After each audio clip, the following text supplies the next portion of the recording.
Hey guys, this will be part 1 of all the other tutorials I will be making upon my water pump. And if you're not familiar with water pumps, they have a simple design, a very nice and simple design. All the electronics you're really going to need is just a motor and a battery. And in this case, I'm going to be making a large scale one. But the same works for any other scale. You don't have to have the exact same pieces, as long as they're somewhat similar in shape and not size. It doesn't matter upon size. But I've been working on a water pump for my mom, a homemade really cheap water pump fountain. And how the water pump works is it sucks in water through it. It goes into the water pump, and there's a propeller inside spinning at high rates to where then the water goes out the outlet tube and it comes back out to the outlet tube. In this case, this thing up top here is the outlet tube. But this is a project I'm working on later, and it's been taking me a while to think about it. So I'm going to be setting this aside for now. But let's get to our basics. I salvaged this motor off of an old broken printer. Our printer stopped working, so we bought a new one, and our old one was trash, so I took it apart, salvaged some electronics. And this is the largest motor I got from it. And then, this is a brand new 9-volt battery, so it works nicely with the motor, and it's very powerful. It's a nice, powerful motor. So that's what you're going to want out of the motor. Some sort of kind of fast, and it has to be powerful to move the water. Now look, what you can do is tickle one of those small cheap motors. Here, let me try to find one. Here we are. Sometime after I buy a computer, I'm going to save up some funds and buy some motors and electronics. Something somewhat like this, I guess. You could use any sort of cheap toy motor like that. Nano motors.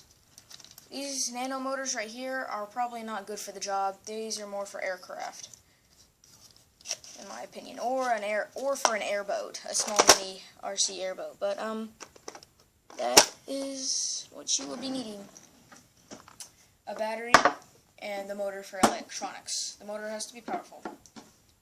Well, powerful enough to move water, or fast, as long as it's hooked up to I'd recommend using a 9-volt, because these things are nice.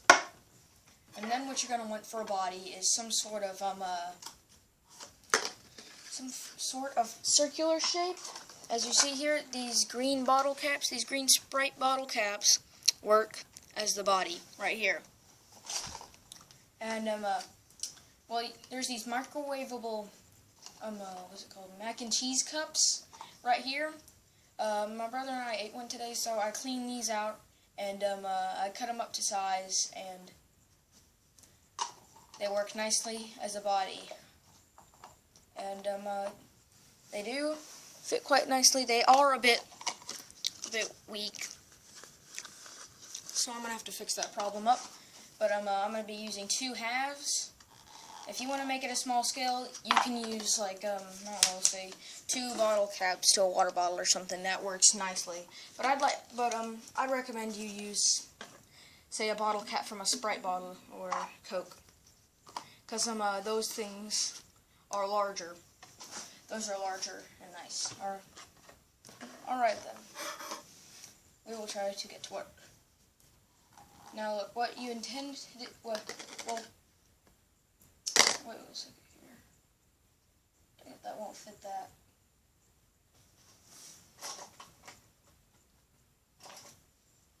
That fit? Now what you...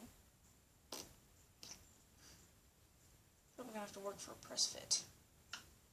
Well, now look, what you can do is you can take some cheap, what's it called? Some really, really darn cheap mechanical pencils, like those nice cheap kinds, and you can take these inner tubes from them and use them. About maybe a couple months ago, I threw them all out, and I do regret that decision. So Yeah, but if you have an old one you do not want to use, that you don't like to use, take it apart, take out the spring. I guess you could use for other projects, and then you could use the tube for something. Alrighty then, I guess I could use that for some other project. But that is what you will be needing. You will be needing your shaft, your motor so far. You're going to try to calculate everything. Just get everything all planned out here.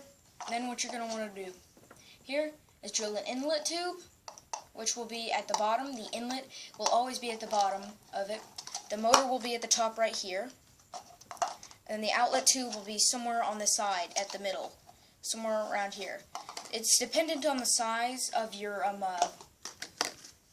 it's dependent on the size of your what's it called? Yeah, your water pump, on how big the inlet and the outlet should be. For say one that's small, for like one of those toy motors, the one with the Sprite bottle caps, you're probably going to want an inlet and outlet tube the size of a regular drinking straw. That's going to work nicely. And for this one, I don't know, I'm probably just going to guesstimate on that. But I've got some milkshake straws you can use. I can go get those really quick. Alright, I'm back here. And let me show you size comparison. I like to call these milkshake straws because they're very nice and they're large, and plus they get up all the chunks. And also you can use these, I guess, for smoothies too. But I guess you could buy these at your local supermarket or something like that. But you see the size comparison? This one's larger, so it's gonna work for a larger one. Because if it's larger, it's probably gonna need more water to suck in and spit out. Well, I'm going to pause the video and drill the holes. Alright guys, I'm back. And I have drilled my holes. Well, not just one hole.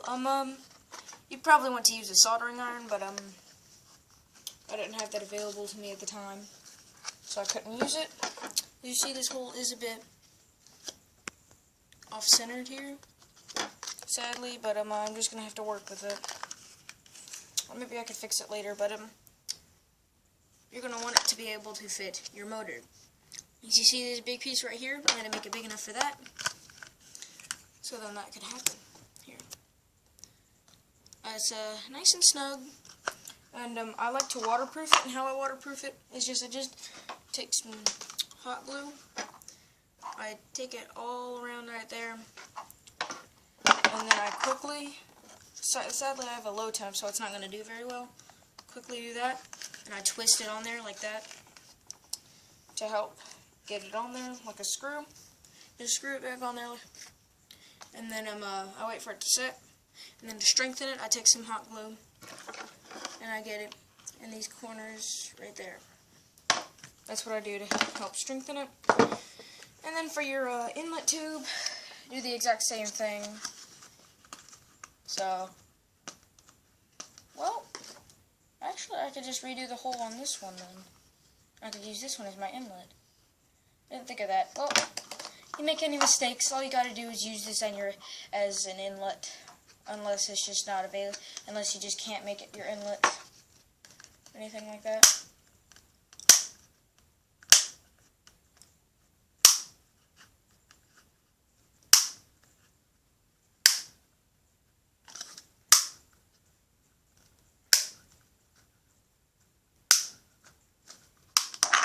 Alright, there we go, fixed. Now that will be my inlet.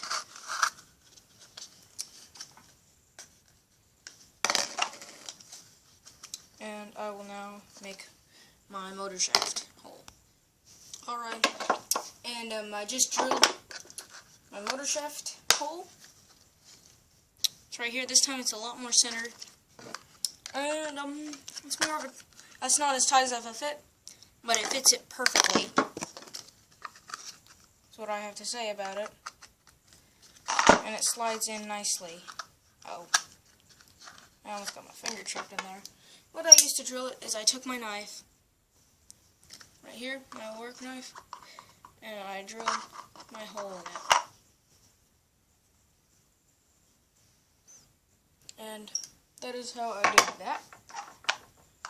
And since what you're probably going to want to do for your inlet, if you have some sort of plastic as it, unless you're making it out of metal or something like that, use plastic if you want to just make it cheap. But if you want to make it professional, you can do whatever you like, as long as, because every single one of them that's going to be like this design should be the same.